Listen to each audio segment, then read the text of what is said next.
Hi, it's Brian from the Air Force Lifecycle Management Center's Public Affairs Office. In this leadership log, we're speaking with Greg Leingang, our Director of Personnel. We'll look at how the Directorate serves the Center's human resources and manpower needs, ultimately helping support our warfighters. Thank you for watching. We hope you enjoy the chat. Sir, it's great to have you here today. If you don't mind, just start by giving us your name and what you do.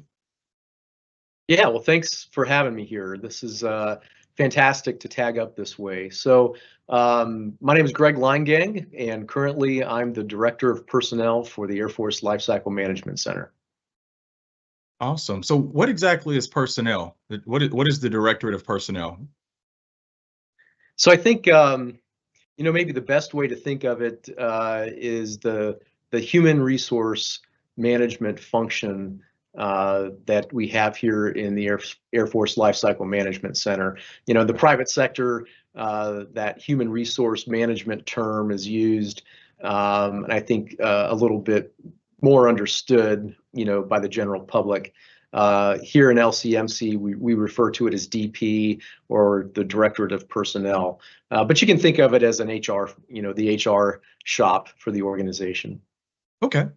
So what made you join the Air Force and how did that lead to your current job as director? Yeah, so interesting and unexpected path for me. I was actually a senior at the University of Dayton, here in Dayton, Ohio, and had been planning on going to law school. I had taken the LSAT and was on my way to going to law school. And I believe it was about actually this time of the year, my senior year, Marchish or thereabouts. I was walking past the Career Placement Center on campus, and they had posted a number of advertisements for recruiters who were going to be coming in and doing interviews. These were private sector recruiters and the like. But stuck in there was this flyer that said Air Force Palace Acquire internships in financial management, contracting, engineering, and things like that. And I couldn't even tell you to this day exactly what caused me to stop and stare at that flyer. Maybe it was fate. Maybe it was me just being tired of being hungry and poor, poor college student. I don't know, but the idea of working, maybe making some money, intrigued me. And so I thought, well, I don't know. Let me throw my resume in, see what happens. So I did, and they contacted me for an interview.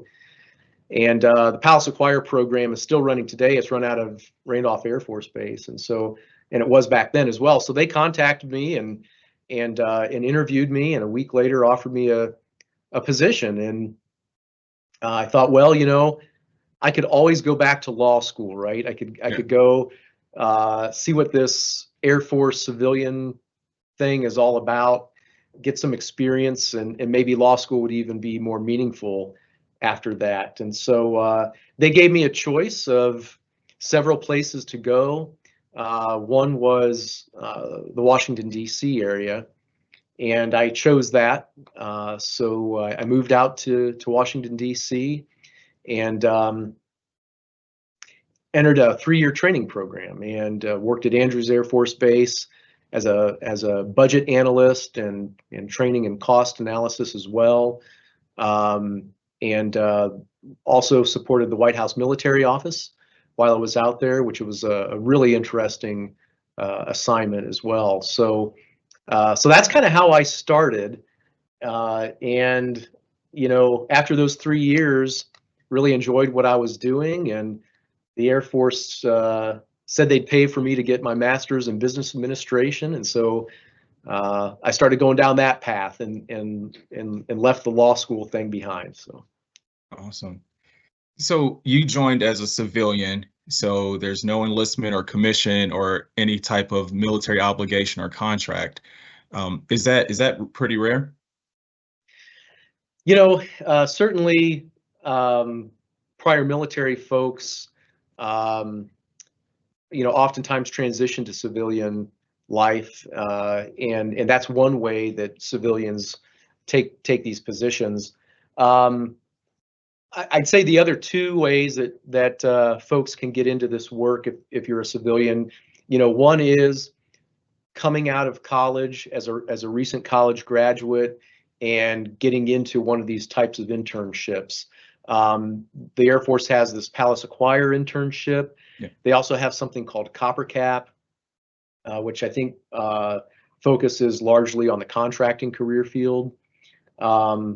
Nowadays, they have something called the Premier College Internship Program, which is primarily focused on people between their junior and senior year of college in that summer, coming out and interning with the Air Force and seeing if it's something they'd like to do. So those kinds of internships are available to folks just getting out of school. The other way for folks without prior military experience to get a civilian position here in the Air Force is, maybe you graduate, you go work for a handful of years or so, you get some private sector experience, and then it's that experience then that could qualify you to apply for a job. Awesome. So where is your organization located? Yeah, so I'm physically at Wright-Patterson Air Force Base, and the organization, you can kind of think of DP as maybe three parts. You've got the home office, you have the DP personnel who are embedded in each of the functional areas, doing the human resource work for each of the functional areas. And then you have DP analysts or HR analysts embedded in the mission execution directorates, the PEO directorates, supporting the HR work in those directorates. So kind of think of the organization in those three broad components. And the home office is located at Wright-Patterson Air Force Base, kind of headquartered here with the headquarters of LCMC. And then those analysts that are embedded with each of the functionals mostly are also at Wright-Patterson Air Force Base, because those functionals that they support are largely located here. Okay, and what do you mean by functionals? Yeah, so here in the center, most everyone belongs to a functional discipline. So you've got financial management, human resource management or DP, engineering, program management, logistics, cyber ops, contracting, etc. So if you're working here, you have a functional community that takes care of your training, your development, your career management, and so besides the programs that are executing, you have the functionals that help manage those people and train and develop people, move them between the program offices, and things like that. And so each of those functional disciplines has a home office, and a good portion of my DP HR analysts are sort of deployed into those functional home offices to do all of the human resource work for the people that belong to that functional community. Okay, got it. And functional is essentially like a career path, or a job right. type. That's right. Job type, career path. If you're an engineer as a functional discipline, and then as an engineer, you go off to say work in the B-52 program as an B-52 engineer, or maybe the F-16 program as an F-16 engineer. But it starts with that functional discipline in the example I gave, engineering. But that's the case for all the functional disciplines here: financial management, contracting. So you learn how to be a financial manager, and you train up in that. and then you go off and support different programs as part of your functional discipline. Got it. So I know a large part of your job, or at least part of your job, is recruitment, bringing on new civilians to work for the Air Force Life Cycle Management Center. Can you just talk a little bit about the recruitment and what exactly you're looking for, or in new civilian hires? Yeah, so this is it's a great question, because we're actually going through really significant organizational change here in AFLCMC with regards to recruitment. So traditionally, the recruitment for what I would call entry-level positions has been done within each of the functional disciplines that I just talked about previously, right? So engineering would do their own engineering recruitment. Financial management would do their own financial management recruitment, so forth and so on. And it would be those functionals individually that would pull people from the program offices to go do that recruitment for them. So let's say engineering, for example, has some vacancies, and they need to start filling these vacancies. That engineering home office, traditionally, from a legacy perspective, would say, hey, engineers out there in the program offices, the F-22 engineers and the B-1 engineers, we need some help recruiting. And they pull some engineers out of the field.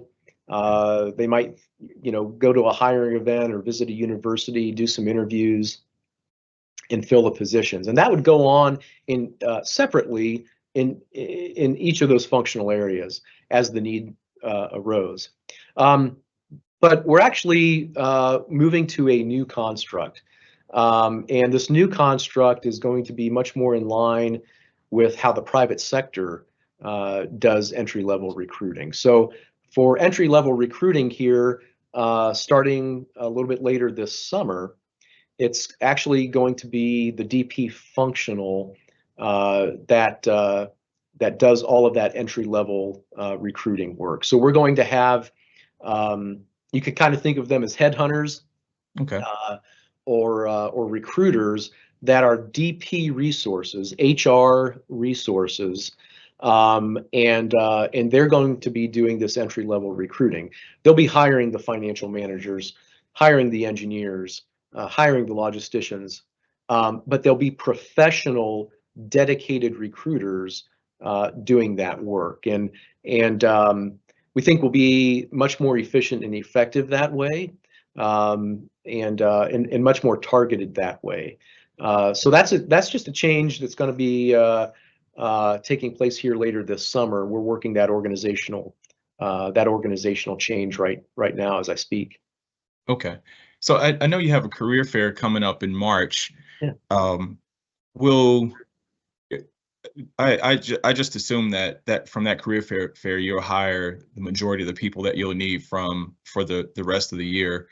But talking about what you just mentioned as far as the change in how we recruit starting this summer, at least for entry level, do you anticipate more positions opening up, more opportunities?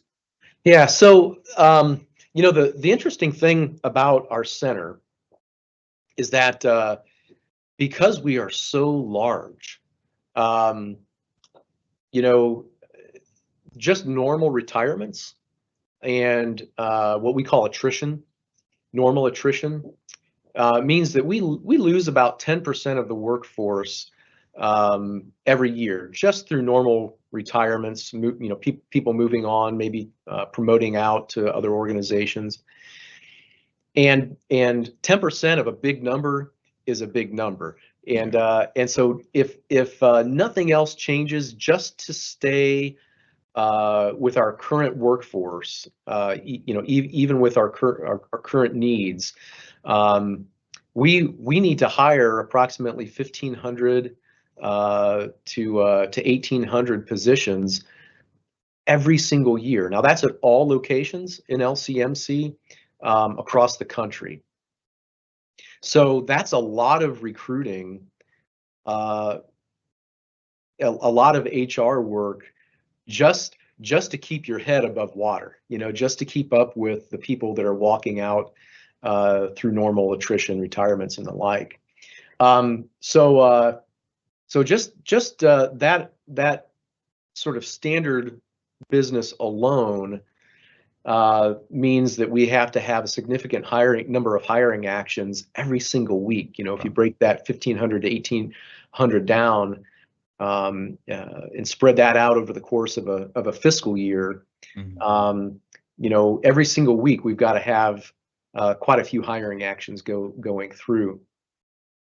So even without mission growth, we have a lot of recruitment activity that we have to do across all of our locations.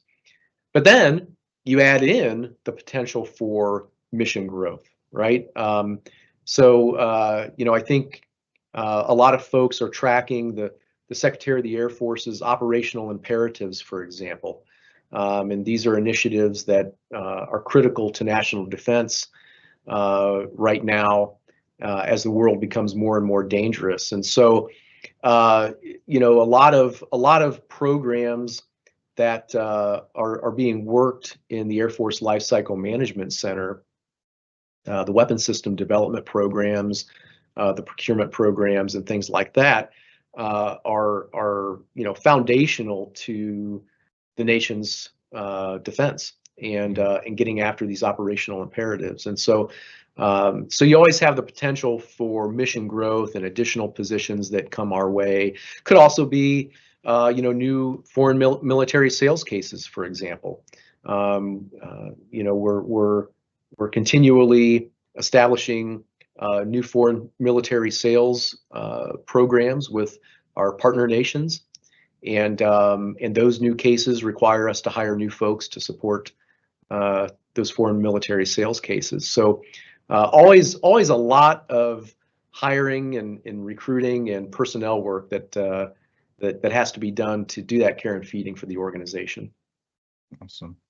So how does your organization serve, or how does Personnel Directorate serve as a resource for other directorates across the center? Like, how can you help and support them? Yeah, so kind of like I mentioned before, you can think of DP as the fairly typical human resource management organization that you might find in a private sector company. People are the lifeblood of our organization, and managing people requires all sorts of human resource activity. And so, you have everything from managing the movements of people from program to program and the paperwork that goes along with that, and the prioritization of those programs, and providing decision support for the 3-star commander on, you've got this number of resources, this number of programs. How do you want to prioritize those resources to get the job done? So there's a decision support aspect associated with that. Running performance assessments, and working with supervisors and employees on those performance assessments. Human resource policy is a big thing. Again, when you're dealing with people in large organizations, there are a lot of policies to follow, and so we've got a policy division that educates folks on the policies associated with managing people and helps people work through those processes. We've got a manpower division. In addition to just managing people, people sit on funded positions, and our manpower organization is all about providing that decision support on how we can move positions around to best get the mission done based on the center commander's priority. We have a training and development division as well in DP. So all of the civilian development programs that folks can apply to develop themselves and their careers, We run that for our organization. We run all the focus week classes and things like that, just to help develop the workforce so that they're ready to meet those challenges of tomorrow. Awesome. Well, great. So, is there anything you would like to add? Well, kind of interesting. I started off by explaining how I was a Palace Acquire intern in financial management, and so some of the folks listening here might be wondering, well, wait a second, didn't he say he trained in financial management, but now he's talking about being the director of personnel? What's that all about? And so just from a personal perspective, I spent the vast majority of my approximately 26 years here as a civilian in the Air Force in financial management, doing weapon system cost estimating and acquisition, working my way to become the chief financial officer of the Fighters Directorate and the Bombers Directorate, birthing the KC-46 program and things like that. But then a little bit later in my career, I had an opportunity to become the vice director in the 88th Air Base Wing at Wright-Patterson Air Force Base, and spent about 2.5 years running the installation at Wright-Patterson, and that really broadened me in all sorts of different ways, beyond the financial management career field, and in the Air Force, there are now somewhat two development paths that an individual can go down. One is becoming a functional senior leader, and one is becoming what they call an enterprise senior leader. And these two paths are actually defined by the Air Force, and really the difference there is, the enterprise leadership path gives people an opportunity to broaden beyond their functional career field and go off and experience different things, to try to help grow and develop people to become senior leaders in other areas. And that's exactly what happened to me. So when I went over into that 88th Air Base Wing Vice Director job, it broadened me out, and then made me eligible to be the Director of Personnel, among other things. But this position opened up, and it sounded like a phenomenal opportunity. So I applied and was selected for this position. So kind of a long and winding path out of financial management, over to run an Air Base Wing, and then now to running human resources for the organization. Yeah, that's awesome. And it just also highlights how many opportunities there are available for civilians within the Air Force, that you won't be stagnant, and there's just so much opportunities for growth. You nailed it there. I tell folks when I'm talking to people at recruitment events and things like that in particular, and even talking to people who have been here, employees that have been working with us for a while, who are maybe wondering, is this the right decision for me? Should, maybe I spent 5 or 10 years as a civilian in the Air Force, and they're wondering if it's time to go do something different, maybe leave to the private sector or something like that. What's really wonderful, and I consider it a benefit, is that here as a civilian in the Air Force, there are many opportunities for a person to get varied functional and very varied program experience without ever leaving the company, right? So you remain an Air Force employee, but you can move from program office to program office, or move from a center to an installation, or maybe to a MAGCOM, or maybe you move from LCMC to AFRL to get a little bit different experience. Or like me, you change functional career fields at some point in time, and that's not an unusual thing. I can point back to any number of folks that I've worked for and worked with over the years, who left financial management. Maybe they went to do program management. Maybe they went to do contracting. Eventually, maybe they came back into financial management, or maybe not. But that's not an unusual thing at all. Yeah. And so you can make a very long career out of this Air Force civilian thing and never get bored, and never have to leave the company. If you were in the private sector, you wanted that kind of experience, you'd have to probably, quit your company, go to work for another company, maybe take time out to go get a different degree. And of course, there's a lot of risk associated with moves like that, but we get the benefit of that without having to leave the company. And so I could think of nothing more rewarding for myself and my own experience than having those kinds of varied opportunities. Awesome.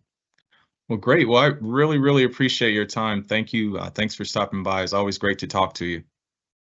Hey, thanks for having me. Hopefully, this was helpful for folks. And anyone who listens to this, if you have any mentoring kinds of questions, or any questions about a career with the Air Force, or maybe changing career paths in the Air Force, by all means, you can find me in the Global. Encourage you to reach out, and myself or one of the DP staff would be happy to provide you some guidance and mentorship, point you in the right direction.